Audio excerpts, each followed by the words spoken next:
Two people start the exact same job on the exact same day. Same title, same paycheck. Let's say $68,000 a year.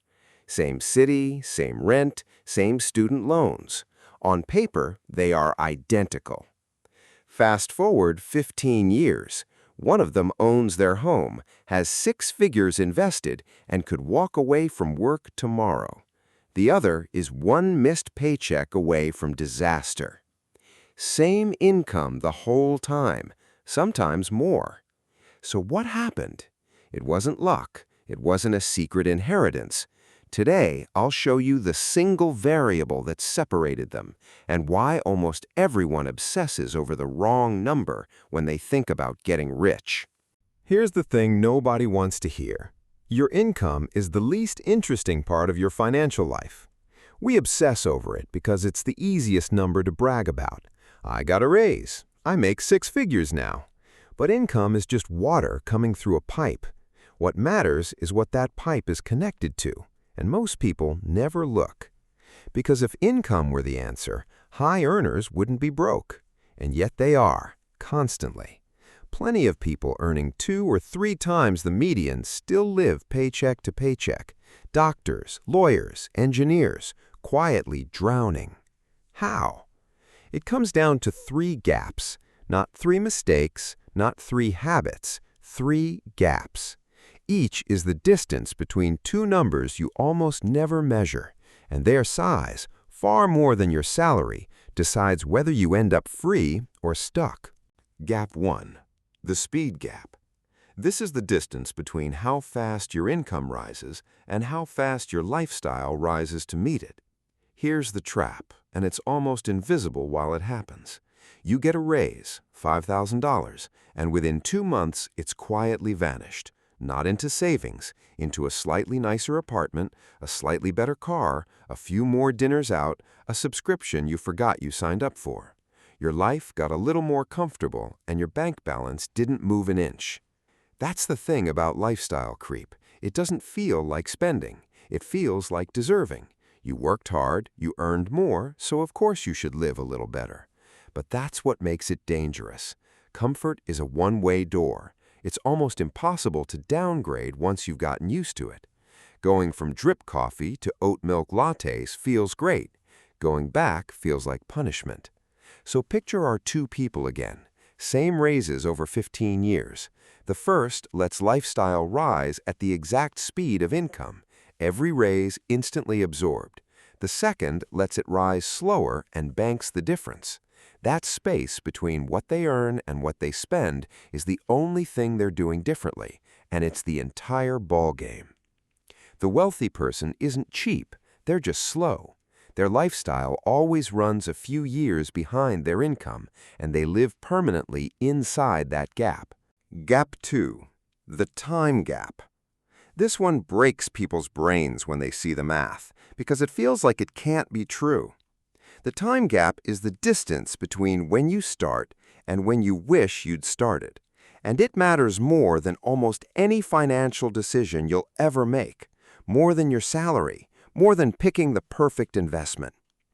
Imagine 2 people, both saving $200 a month. The first starts at 22 and stops completely at 32. 10 years, then never another dollar.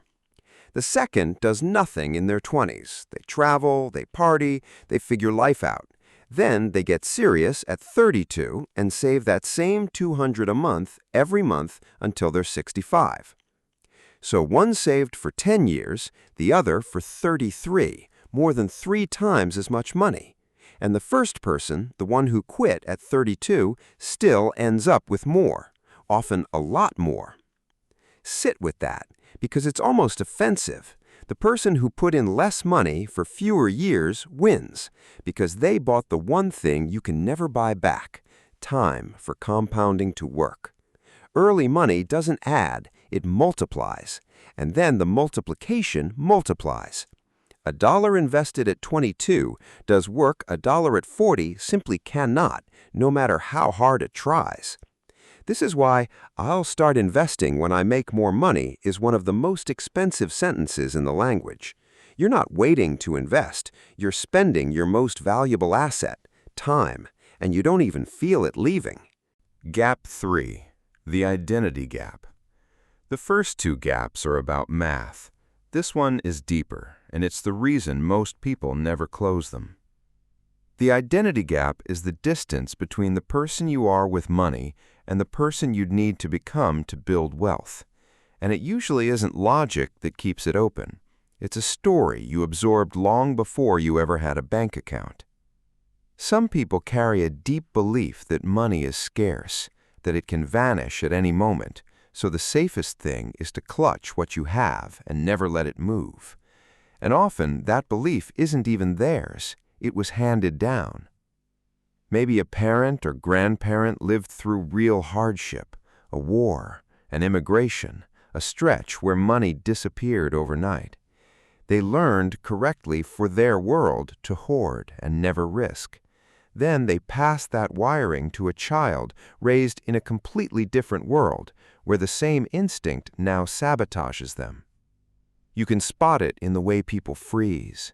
They keep tens of thousands sitting in cash, earning nothing, terrified that investing means losing it, while inflation eats it anyway.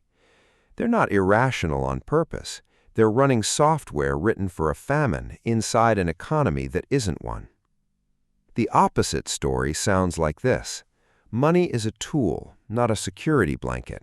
It's supposed to move. You put it to work. You invest in skills. You take calculated risks, all from the belief that more can always be made. That isn't reckless. It's what lets you act on everything the math already told you. And here's the uncomfortable part. You can understand all three gaps perfectly and still stay broke if your identity won't let you act. Which is why the real work of getting rich is never about spreadsheets. It's about rewriting the story you didn't know you were running. So if you've watched this far, and you want to be the first person, the free one, and not the stuck one, here's what to actually do. Not someday, this week. 1. Open the gap on purpose.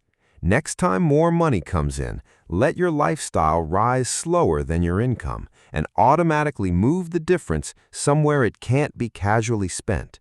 Make the gap a system, not a willpower test. 2.